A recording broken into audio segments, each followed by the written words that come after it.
Hi everyone, it's me, Darlene. I am about to start another no-sew fleece project that I have never done before.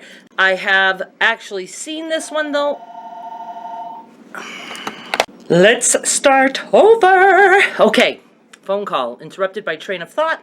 I am going to be doing a no-sew fleece tie blanket, but not the one that you're probably familiar with where you put two fleece blankets together and you tie all around. Not doing that one. We're doing a patchwork one, which I expect to be maybe a little bit time consuming with a lot of cutting and a lot of knotting, but I think the final product should look good. I will show you, I believe I found two other videos that did this, and I'll link to both of them below. I have no idea who those people are, but I just like to look for different things on YouTube, and I want to show you their videos because I was inspired by them. So I am going to be doing what I consider girly colors. Boys can have this color too. No law against that. So I'm doing polka dots and solid. And it's going to be patchwork. And just so you see, these are the kind of fleece throws that I get at Walmart. And right now they're only $2.50. And I looked online, and some of these exact same prints that I bought like 10 of them, are $6.96 online. So $2.50 at my store, so you can check your Walmart and see. And they have these in several places in the store, so I will be recording this over several days, so you'll see me in different clothes or whatever, but I think I'm going to be able to knock this out in one video, so it's not going to be a series. I think it'll be pretty basic and pretty quick. So let's just get started. This project is going way quicker than I expected, so I am going to show you that I've already completed half of this throw. I'm going to show you the throw so you can get an idea, and then I'll show you how to do it.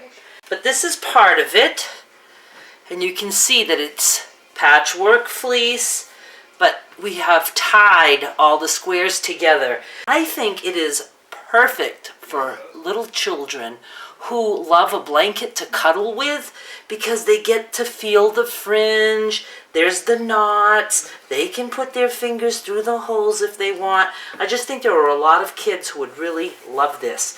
So I'm going to show you what to do. I decided on 15-inch blocks. You decide on the size squares you want. Obviously, the bigger the square, the less tying you have to do because you don't have to have as many squares. I totally can cut through 2 or even 3, possibly even 4 blocks at a time, but I'm going to go ahead with 2 just to show you what I'm doing.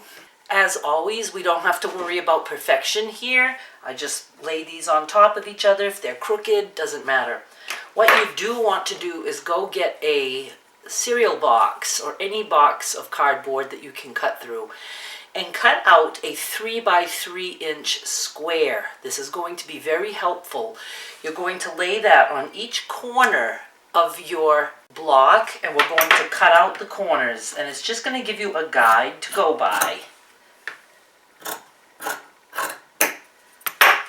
And I'm saving these pieces for another project that I haven't made up yet. So I'm going to turn and do the same on this corner. And I'm just going to do the other corners.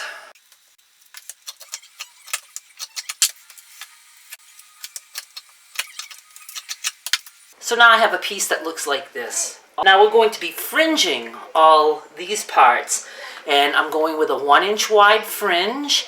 And you're going to make 9 fringes. Is that the proper word, fringes? On each side. If you do not have a handy-dandy cutting board like this that shows me the inches, go ahead and make yourself a little tab out of the same cardboard, 1 inch wide by 3 inches long. And then what you can do is just start at one corner, put your tab down, and cut. And then you just move your tab over and cut. You just want to make sure you get 9 across. Now what I'm doing is, since I have a board with inch lines, I'm just going to go ahead and follow each inch line, and I just, can eye it, how high up I'm supposed to go. So I'm just going to go like that. Very easy.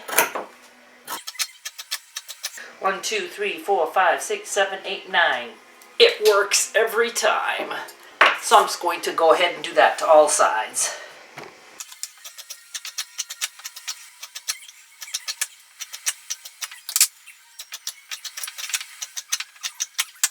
Now we're going to take our two pieces and we're going to tie them together.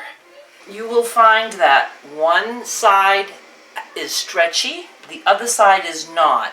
I've decided to tie not stretchy to not stretchy and stretchy to stretchy. Just seems to make sense to me.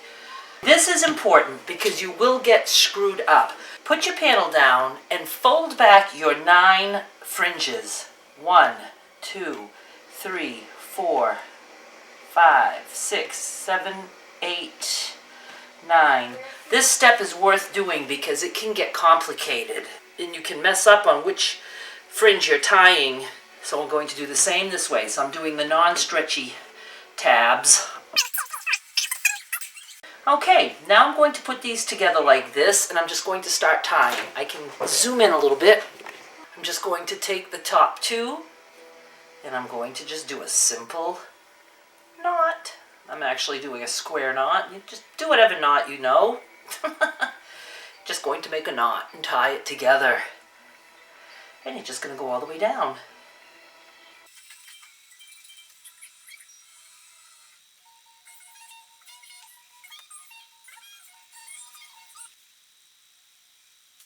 And when you're done, it's going to be bunched up a bit. You can actually leave it like that. I saw one woman do it where she left them all bunched up and it just makes the little fleece squares puffier, or you can go ahead and stretch them out, which is what I chose to do. I'm going to go ahead and put 2 more together like this, and then I'm going to show you how we just connect the rows. Alright, I made 2 more blocks just like I showed you, and I tied them down to the other 2 that I made, so now I have a row of 4.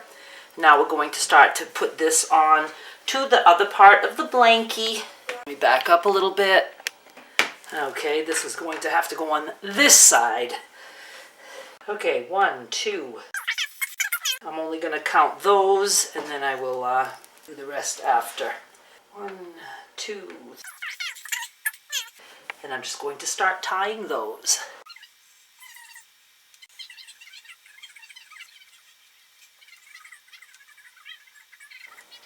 If you're ever not sure if you're done, you just count your knots. There should be 9. 1, 2, 3, 4, 5, 6, 7, 8. See? I have 1 more to do. And I thought I was done. 9. Now I'm just going to arrange the next squares, and I'm just going to continue.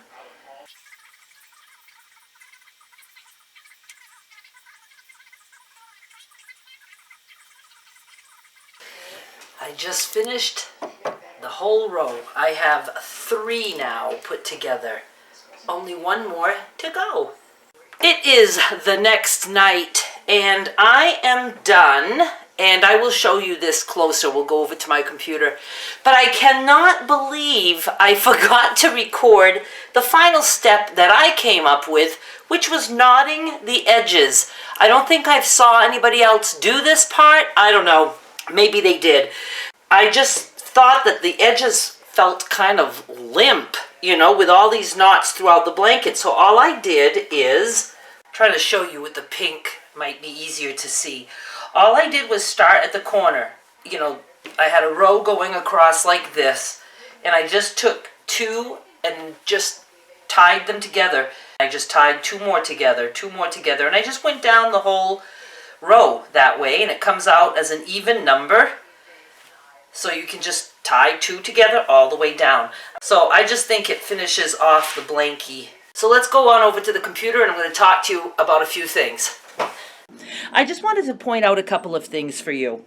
This one is quite wholly between the knots, and it seems like the other ones that I watched didn't seem to be like that. And I think it's because they used actual like polar fleece, a thicker fleece than this. This is really more like a fleecy, you know, polyester knit type thing.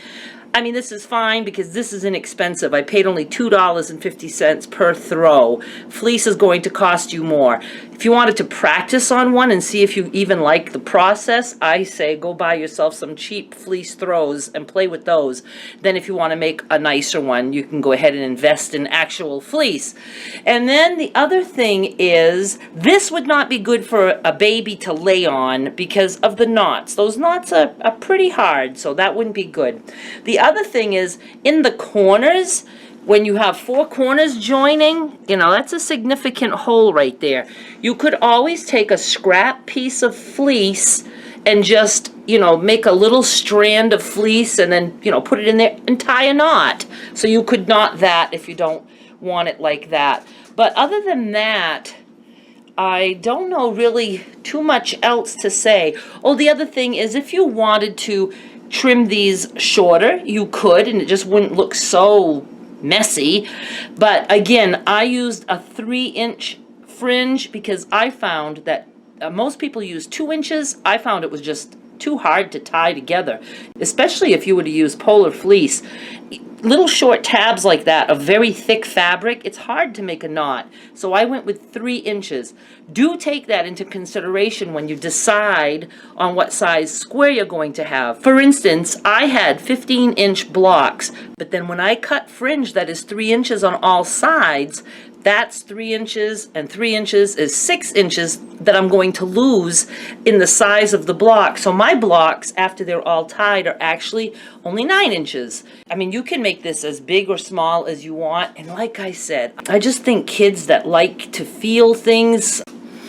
Sorry, little glitch there. I don't know where I left off. But I think I was saying that for children who like to cuddle up and like to feel things, they're going to love this. And it's just cute. Good for in the car, whatever. So I hope you liked this project. Do let me know if you make one, and let me know if you used a different kind of fleece, if it maybe closed up those gaps a little bit. I just think you're going to like it. This didn't take long at all. I was surprised. I think this was quicker than the scarf that I made. So go ahead and give it a try, and I will be back with more soon. Bye! It is nighttime, and I don't have any room in this house with good lighting at night. But I just wanted to show you, this is about 36 inches square, maybe a little bit more. And it is super soft. I just want to make sure I get some kind of image here because I will be putting this on eBay. So if you're interested in winning this one and not making your own, you will be able to.